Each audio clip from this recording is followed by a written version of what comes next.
ఎవరు? అమ్మా డబ్బులు కావాలమ్మా. నా దగ్గర చిల్లర లేదు, పక్కకు వెళ్ళండి. నాకు చిల్లర కాదమ్మా, 50,000 కావాలి. ఏంటి 50,000?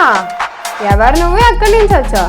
అమ్మా నా పేరు శివ, ఇక్కడ దగ్గరలో ఉన్న పల్లెటూరు మంటాడు మా ఊరు. అవునా, అయితే నేను నీకు తెలుసా? లేదమ్మా, మీరెవరో నాకు తెలీదు. నేను సిటీకి రావటం కొత్త. చూడండి, 100-200 అయితే సాయం చేసేదాన్ని. 50,000 అది అసలు ఎవరో తెలియని వ్యక్తికి ఎలా ఇస్తాను? సారీ అండి, నేను మీకు సాయం చేయలేను. ఇంకెక్కడైనా ట్రై చేయండి. అమ్మా 100-200 కోసం ఇంత దూరం రావాల్సిన పని లేదమ్మా. 50,000 అప్పు కావాలమ్మా, వీళ్ళని తొందరగా తీర్చేస్తానమ్మా. అరే అలా ఎలా ఇస్తాను అనుకున్నావు? సరే ఇచ్చానే అనుకో. నువ్వెవరో ఏంటో, నువ్వు చెప్పిన అడ్రస్లో ఉంటావో లేదో, డబ్బులు తిరిగిస్తావో లేదో, నిన్ను ఎక్కడ వెతుక్కోవాలి? లేదు లేదు, సారీ, మీరు వెళ్ళొచ్చు. నాకు మీ వారు తెలుసమ్మా. 3 సంవత్సరాల క్రితం మా ఊర్లో కలుసుకున్నాం. ఆయనే ఈ అడ్రస్ ఇచ్చారు. అవును, ఇప్పుడు ఎక్కడున్నారు ఆయన? ఆయన లేరు, ఆఫీస్కి వెళ్ళారు. సాయంత్రం వస్తారు. ఆయన వచ్చాక రండి. అమ్మా సాయంత్రం 6 గంటలకి మా ఊరు వెళ్ళే చివరి ట్రైను, అందుకే నేను వెళ్ళాలమ్మా. ఒక్కసారి వినోద్ గారికి ఫోన్ చేయమ్మా. సరే, మీరు ఇక్కడే ఉండండి, నేను మాట్లాడేసి వస్తా. సరేనమ్మా.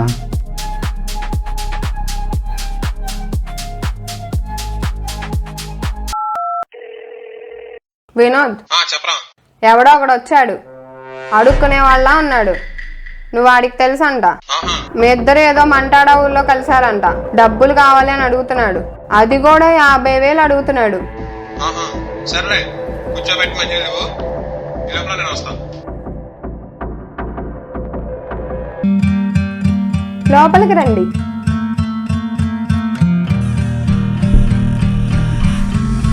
ఇక్కడ కూర్చోండి.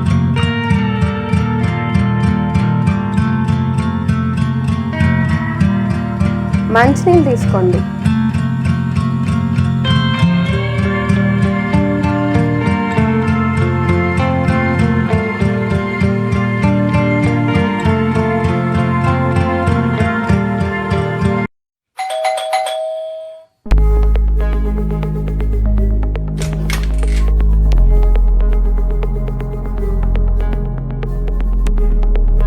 నమస్తే బాబు, నన్ను గుర్తుపట్టావా? నేను మంటాడు శివాని. మిమ్మల్ని ఎలా మర్చిపోతాను? ఆ రోజు నాకు బాగా గుర్తుంది. విజయవాడ నుంచి మచిలీపట్నం వెళ్తుండగా నా బైక్ ఆగిపోయి రిపేర్ వచ్చింది. ఆ రోజు పొద్దున్నే హడావుడిగా పర్స్ కూడా మర్చిపోయా. మీరు ఆ టైంకి 2,000 ఇవ్వకపోతే నేను ఆ టైంకి మచిలీపట్నంలో జరిగే ఇంటర్వ్యూకి వెళ్ళేవాడిని కాదు, ఈ జాబ్ నాకు వచ్చేది కాదు. నేనెవరో తెలియకపోయినా దారిని పోయా మీరు మీ దగ్గర ఉన్న 2,000 ఇచ్చేశారు. మీ అవసరం కన్నా నా జాబ్ ఇంపార్టెంట్ అని. సహస్ర ఆ 2,000 తీసుకొని బైక్ రిపేర్ చేయించి ఆ రోజు టైంకి ఇంటర్వ్యూకి వెళ్ళగలిగా. ఇప్పుడు నేను చేస్తున్న ఈ ఉద్యోగం ఈ శివగారి దయ వల్లే. ఓ, అప్పుడు మీ అడ్రస్ ఇవ్వమన్నా ఇవ్వలేదు, మీకు డబ్బులు పంపించడానికి. కానీ నా అడ్రస్ మీరు తీసుకున్నారు. అవసరం అయితే నేనే వస్తానని వెళ్ళిపోయారు. శివగారు, మీలాంటి వాళ్ళు ఈ లోకంలో చాలా తక్కువ. అవసరానికి ఆదుకునే వాళ్ళు అందరూ స్వార్థపరులే, వాళ్ళ కోసం ఆలోచించేవాళ్ళే. మీరు చేసిన ఈ హెల్ప్ నా జీవితంలో మర్చిపోలేను. సరే ఏంటి విషయం, ఏం పని మీద వచ్చారు? 10 రోజుల్లో నా కూతురు పెళ్ళి, మంచి సంబంధం. నా కూతురు వాళ్ళకి బాగా నచ్చింది. పైసా కట్నం కూడా తీసుకోకుండా నా కూతురు చేసుకుంటా అన్నారు. కానీ పెళ్లి ఖర్చులు ఉంటాయి కదా, నా దగ్గర ఉన్న డబ్బులు సరిపోవు. తెలిసిన వాళ్ళని చుట్టాలని అడిగాను.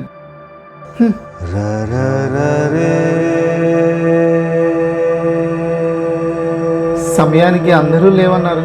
నా కూతురికి అన్నీ నేనే, ఇంక ఏ దారి కనిపించలేదు. నేను బీరువాలో బట్టలు సర్దుతున్నప్పుడు ఒక కవర్లో స్లిప్ దొరికింది. అది మీ అడ్రస్.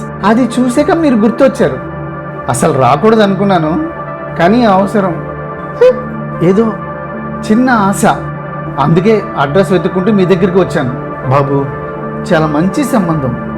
నా జన్మలో నా కూతురికి ఇలాంటి మంచివాడిని తీసుకురాలేను. 50,000 కావాలి. మీరే నాకు దిక్కు. వడ్డీతో సహా తిరిగి ఇచ్చేస్తాను. ముందు మీరు కూర్చోండి. ఏంటి అలా వెళ్ళిపోతున్నాడు? కమిటీస్ ఇచ్చేస్తాడేంటి?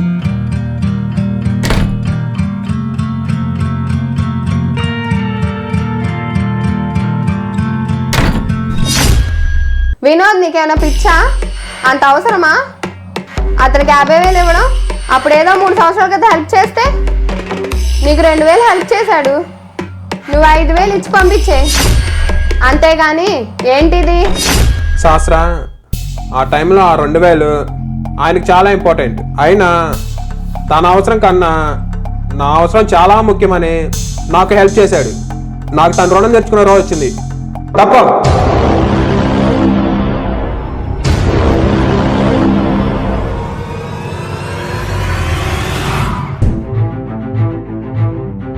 ఇదిగోండి 50,000 తీసుకోండి.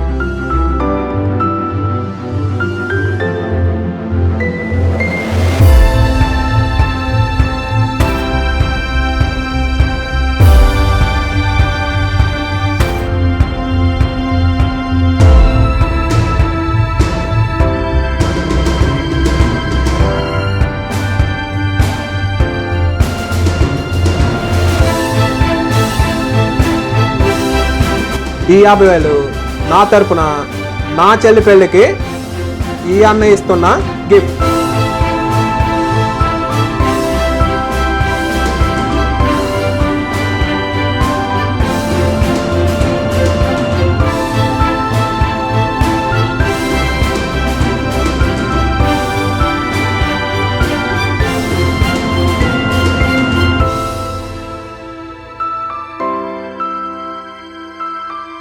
అరే ఊరుకోండి.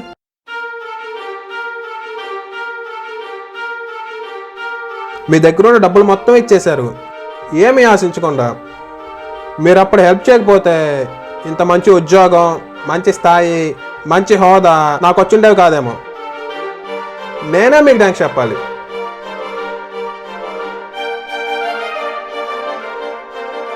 మీరు మీ కుటుంబ సభ్యులు ఎల్లప్పుడూ చల్లగా ఉండాలి బాబు.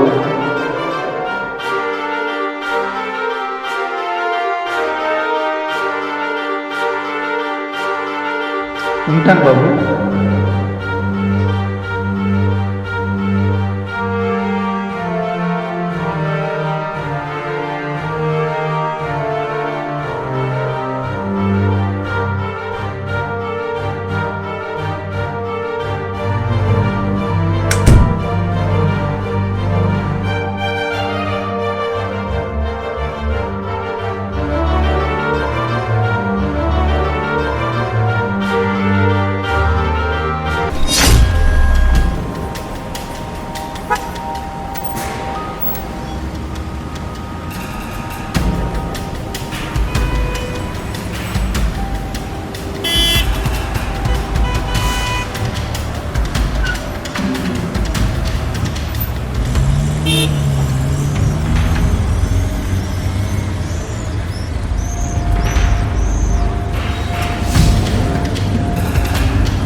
దగ్గర డబ్బులు ఉన్నాయి, తన్ని హాస్పిటల్లో చూపించాలి. కానీ పాపం కుర్రోడు ఎగ్జామ్ అంటున్నాడు, జాబ్ అంటున్నాడు. నేను ఎలాగో చదువుకోలేదు, ఈ డబ్బులు ఆ అబ్బాయికి ఉపయోగపడితే మంచిదేగా. సర్లే, హాస్పిటల్లో తర్వాతైనా చూపిద్దాం.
పూర్వజన్మలో చేసిన కర్మ ఈ జన్మలో చూపిస్తుందంటారు. ఇది కలియుగం. మంచి చేస్తే మంచి, చెడు చేస్తే చెడు. ఈ జన్మలోనే కాదు కాదు, చాలా స్పీడ్గా చూపిస్తుంది. కర్మ అర్థం లాంటిది. మనం ఏది చేస్తే అదే చూపిస్తుంది. బుద్ధి కర్మానుసారి, ఎవరూ తప్పించుకోలేరు. కర్మ రిఫ్లెక్ట్ టు యువర్ లైఫ్.